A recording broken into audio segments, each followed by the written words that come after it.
हीरापुर नामक एक गांव में एक छोटा सा परिवार था जिसमें कि एक किसान, उसकी पत्नी और दो बच्चे थे। बच्चे काफी शांत स्वभाव के थे। बेटी का नाम गुड़िया, बेटी का नाम मोहन, किसान का नाम प्रताप और किसान की पत्नी का नाम विमला। सुबह सुबह विमला खाना बना रही थी, तभी वे आपस में बात कर रहे थे। विमला, मैंने तो खाना खा लिया है। अब मैं जा रहा हूँ खेत में काम करने के लिए। तुम भी खाना खाकर और बच्चों को खिला देना। फिर किसान अपने खेत में जाकर उगाई हुई सब्जियों की खरपतवार निकालने लगता है। तभी वह जमीन पर बैठकर देखता है। अरे बाप रे, ये चमकती हुई तलवार किसने छोड़ दी यहाँ पर? कितनी सुंदर लग रही है। अरे कोई देख तो नहीं रहा है? मैं जाता हूँ घर और विमला को दिखाता हूँ। इतना कहकर किसान चुपचाप अपने घर के लिए निकल गया। विमला, विमला, ये देखो मुझे क्या मिला। देख देख जल्दी देख विमला। विमला, मैं जब खेत में काम कर रहा था तब देख, मुझे ये चमकती हुई तलवार मिली। किसान अपनी सारी बात अपनी पत्नी विमला को बताने लगता है। तभी विमला कहती है, अजी रुको रुको, मैं आपकी सारी बात समझ गई। और ये देखिए, तलवार पे एक मंत्र लिखा है। विमला, मैं इसे पढ़कर देखता हूँ। ओम भट भट स्वाहा। इतना किसान बोलने के बाद उसका पुराना घर एक नए से बंगले में बदल गया। ओ जी, ये देखो क्या हुआ, हमारा पुराना घर कहाँ गया? मुझे तो लग रहा है ये तलवार जादुई है।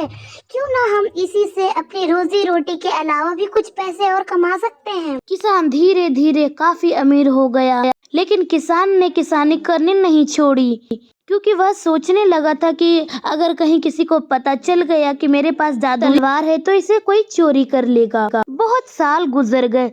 फिर बहुत सालों के बाद उसके दो मॉडर्न दोस्त जो उसी के साथ कक्षा में पढ़ा करते थे, उसने देखा कि ये तो प्रताप का घर है, क्योंकि उसके घर के सामने उसका नाम का नेम प्लेट चिपका था। वे दोनों दोस्त आपस में बातें करके उन सभी के राज के बारे में जासूसी करके पता कर लेते हैं।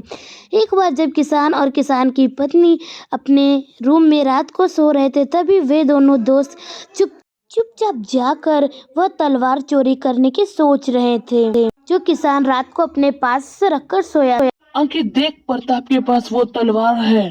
चल इसे हम लोग चुपचाप चोरी कर लेते हैं।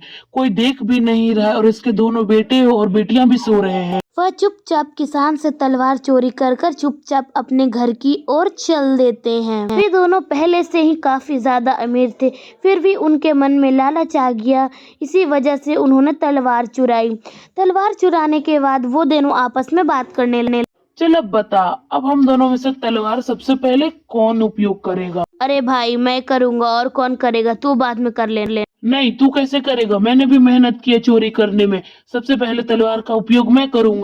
ये दोनों आपस में बातें करके झगड़ा करने लगे और आपस में मारपीट भी करने लगे। ये दोनों फिर झगड़ा करने लगे। जब पहला दोस्त एक लात चलाकर मारता है तो दूसरा दोस्त गिर जाता है जमीन पर। ये सब देखकर दूसरा दोस्त भी उठकर उसे और जोर जोर से मारने लगता है।